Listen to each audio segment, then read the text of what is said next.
Well, if you're a lover of baseball, it doesn't get any better than this. But it's just typical of the great Tallahassee weather that we have. If you don't like it, just hang around to the next day, because it does have a good possibility of changing. Coach, you got a fan day this week, and after a couple weeks of practice, how excited are you guys to get on the field and kind of show Tallahassee what to expect for this year? Well, I think all of our guys are ready to go. We've had 2 good weeks of practice, and it's time to play somebody with a different uniform. I know that both pitchers and hitters are getting tired of facing the same people, but at the same time, it takes a lot to get ready when you're trying to get 6 guys ready to pitch. You're going to require a lot of scrimmaging. So let's just hope that we stay healthy, get those that are hurt back to normal, be ready to roll next Friday. How monotonous does it get, kind of being out here and playing everybody the same day? And you get tired of it quick? No, I have to admit, I don't get tired of it. I just know that the players get a little antsy to, hey, let's play baseball. Because once the season starts, you don't have a chance to practice. It's 4 and 5 games a week for 14 weeks, and you're hoping to continue to play after that. So it's a long season, so to speak, but yet it's not. We had a chance to speak to Cole Sands earlier. Seemed like a really polished young guy. What's his maturity level like on the field? Is that something that's translating over to the mound right now? I've seen a guy that's adjusting very well to not having the success that he had in high school, because he's facing guys 3 years older than he is. He's facing guys that have been around the block, so to speak. You face Naporte and Sansone and Gage West, just to name a couple, Ben DeLuzio. I mean, you're talking about a guy that's going to fall behind, and then if he gives up a double or a base hit, you can see he's in control of his emotions. That's encouraging to us as coaches. Is that kind of the balancing act with someone like that you have expectations for, possibly playing early, but then knowing he's going to find failure maybe at sometimes for the first time in his career? Is that kind of a balancing act? Yeah, you got to be careful to not lose your patience. Mm-hmm. You got a guy that you know has the potential to really, really be a good one. And you got to be careful not to get across to him any negative thoughts or any negativism. Negativity. That's what I said.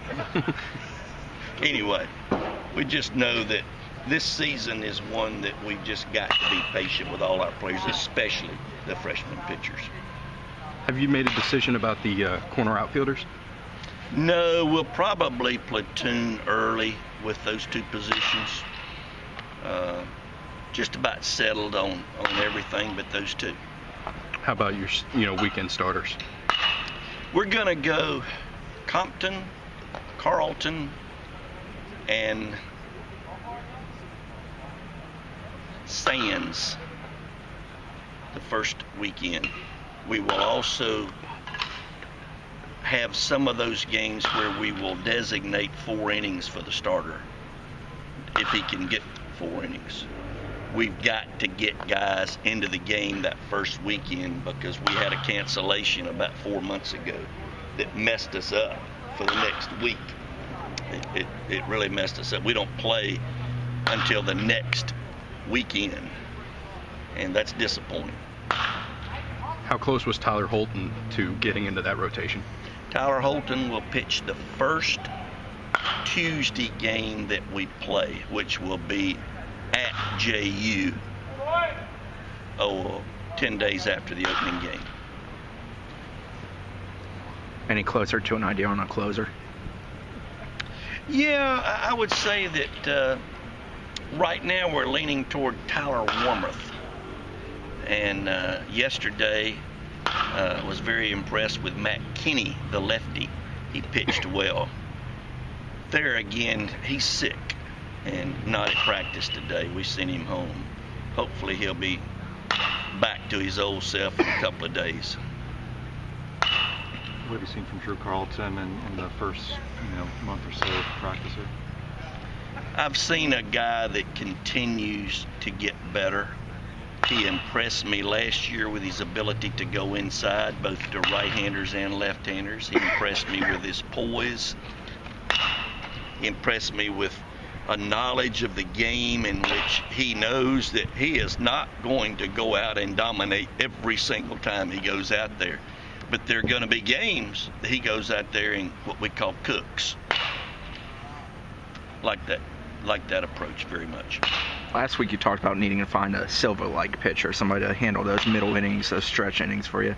Anybody stepping up in that regard? Can't say that we've definitely got our mind made up of what we're going to do in the middle. We're going to use some starters the first weekend in the 5th, 6th inning to get them time. We'll use relievers as the opportunity presents itself. For an example, we're struggling, things aren't going right, we're in the 6th inning. The first reliever is in there, he struggles, we may go get Kenny or Bird at that point. Just depends on where they are in their lineup. You talked to Cal Raleigh a little bit earlier about taking control of the pitching staff and what he's been able to do, building his relationships. How hard is it for a young guy, a freshman, to come in there and build a relationship with starting pitchers, bullpen guys? Great question. What Cal brings to the table is a great knowledge of the game. Daddy was a head coach at Tennessee for a period of time, 4 years if I'm not mistaken. Also was a head coach at Western Carolina for about 10 if I'm not mistaken. But he has that knack of knowing what's going on in a pitcher's mind. He'll go out, he'll say some things, and he'll turn around and come back. A very mature, above his years, well in front of his years for a catcher. And that's one of the reasons he will be our starting catcher, good Lord willing, on opening day.